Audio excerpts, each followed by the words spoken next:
네, 지금 양당이요. 이렇게 뭐 비대위도 새로 꾸리고 다시 뭐 대표 중심 체제로 이렇게 재정비를 하는 것은요. 이 지방선거가 석 달도 남지 않았기 때문입니다. 6월 1일인데 교수님께 좀 여쭤보게요. 네. 지금 원래 허니문 기간이라고 좀 있지 않습니까? 이 기간에는 좀 여권에 대해서도 야당도 크게 뭐 이렇게 크게 발목 잡기라던가 아니면 뭐 공세를 많이 안 하는 상황이 되는데 6월 1일이면 한 6개월 정도를 허니문 기간으로 많이 보니까 6월이 석 달도 안 남은 상황. 거기서 지방선거를 치른다. 그럼 지금의 더불어민주당에게는 조금 힘든 상황이 될 걸로 보이는데 어떻게 보세요? 원래 이제 대선을 치르고 대선에 승리한 당에 그다음 선거 직후의 선거에서 승리할 가능성이 매우 높아요. 네. 왜냐하면 힘을 실어주는 거거든요. 한번 힘을 실어줘서 잘 해봐라. 그 사례가 2007년 때 이제 이명박 정부가 들어서고 2008년 3월 달인가요? 그때 총선이 있어요. 그때 네. 많은 의석을 사실상 몰아줘서 힘을 만들어줬죠.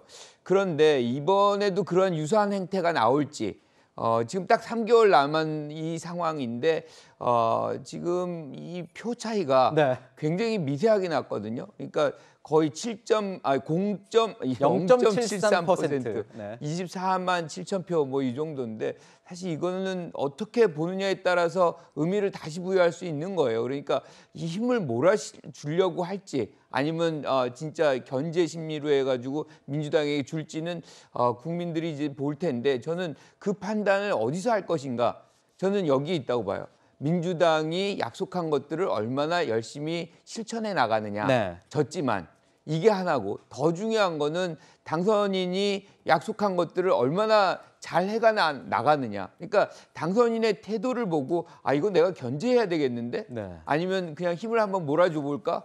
그걸 판단할 가능성이 매우 높다고 봐요. 그런데 이게 이제 지금 집권이 바로 되는 건 아니잖아요. 2개월가량은 사실 당선인 신분으로 보지만 국민들은 거의 뭐 문재인 대통령을 지금 보지 않습니다. 거의 윤 당선인을 보는 것이기 때문에 그것이 결정적으로 이 국민들이 견제 심리를 작동할지 힘을 모아줄지를 할지를 판단하는 기준이 될 것 같다 이렇게 생각합니다. 네. 네, 지방선거는요. 사실 17개 시도지사를 포함해서 당선인만 뭐 수천여 명에 이르는 굉장히 큰 선거입니다. 구자웅 차장. 네. 이번 대선에 비추어서 네. 이번 지방선거 어떻게 될 걸로 예측하십니까? 네.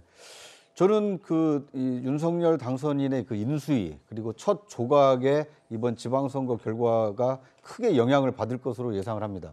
왜냐하면 대선 결과 자체가 큰 지지율 격차 없이 네. 굉장히 근소한 표차로 이 당락이 갈렸기 때문에 그런데 이 당락은 아주 근소한 표차로 갈렸지만 인수위라든지 아니면 새로운 어떤 조각에서 국민 기대에 부응하는 어떤 이 팀을 짜서 기대감을 더 높인다라면 지방선거에서도 압승할 가능성이 좀 높지만 기대에 비해서 오히려 인사 검증이 좀 부실하다든지 아니면 어떤 그 자기 편만 쓰는 탕평과 거리가 먼 인선을 한다든지 이래서 국민 기대를 약간 저버리는 어떤 모습이 나타난다라면 오히려 바로 지방선거에서 어떤 심판까지는 아닙니다만 오히려 경고의 메시지를 받을 네. 수 있기 때문에 윤석열 인수위 그리고 첫 조각의 지방선거 결과가 좀 달려있다 이렇게 보여지고요. 또 공천 과정이 얼마나 매끄럽게 되느냐. 지금 남아있는 것이 국민의힘과 국민의당의 당대당 통합이거든요. 통합이 잘 이루어지느냐. 통합 이후에 지분 싸움 없이 공천 과정이 무리 없이 진행이 되느냐. 이것도 지방선거 결과에 큰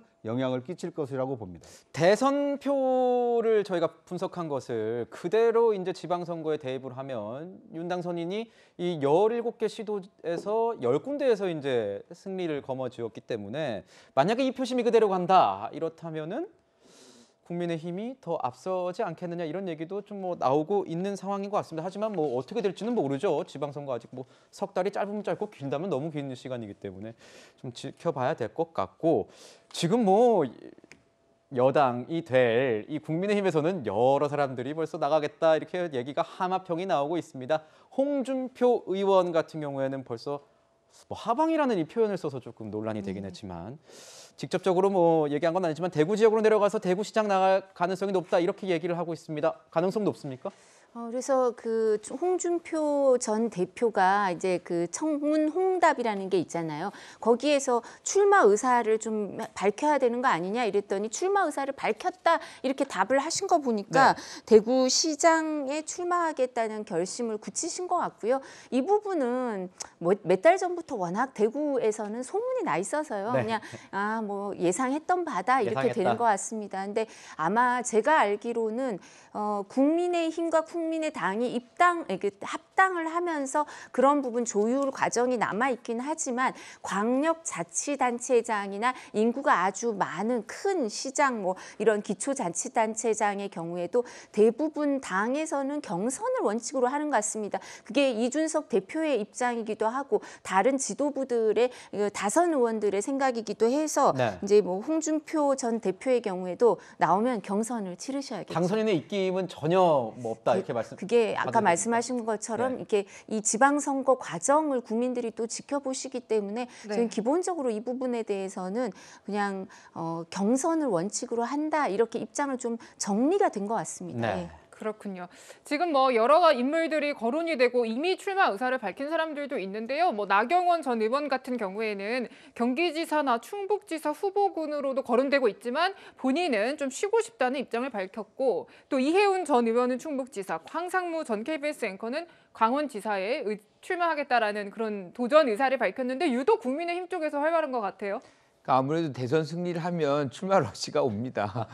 그 어떤 기운을 타고 가면은 승리할 가능성이 높기 때문에 네. 너도나도 이제 나오고 싶은 거죠. 그런데 사실은 이런 얘기들이 본인이 막 이렇게 자가 발전하는 사람도 있고 타인에 의해서 이제 나오는 경우도 있는데 지금 나경원 전 의원 같은 경우는 아마 서울시장 외에는 고려를 안 하는 것 같아요. 근데 네. 오세훈 시장이 지금 있잖아요. 네. 그러니까 아마 뭐 그 선택지가 그렇게 크진 않겠다. 뭐 이렇게 생각이. 일각에서는 뭐 충북지사에 노영민 실장이 나갈 거기 때문에 그것도 마찬가지죠. 이게 또 빅샷끼리 붙어야 된다 뭐 이런 얘기도. 아니 근데 노영민 전 비서실장도 본인의 의사는 분명히 있겠지만 네.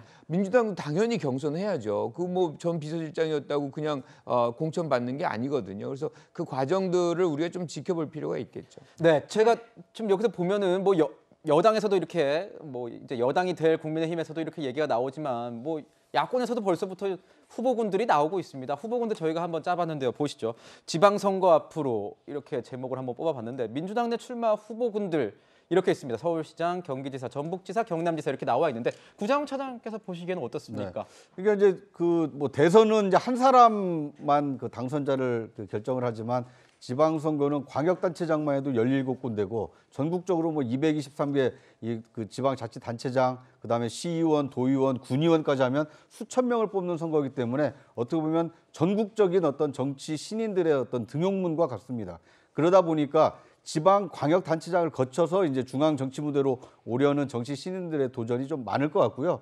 또 민주당의 경우에는 대선에서는 패했지만 이번 지방선거를 통해서 이 차차기를 노리는 어떤 이 대선 그 예비 후보들의 어떤 이 정치적 몸값, 그 자신의 어떤 위상을 높일 수 있는 기회라고 생각하기 때문에 많은 분들의 어떤 출마 러시가 이어질 것이라고 봅니다. 네, 대선 끝나자마자 지방선거 앞둔 여야의 분위기 전해드렸고요.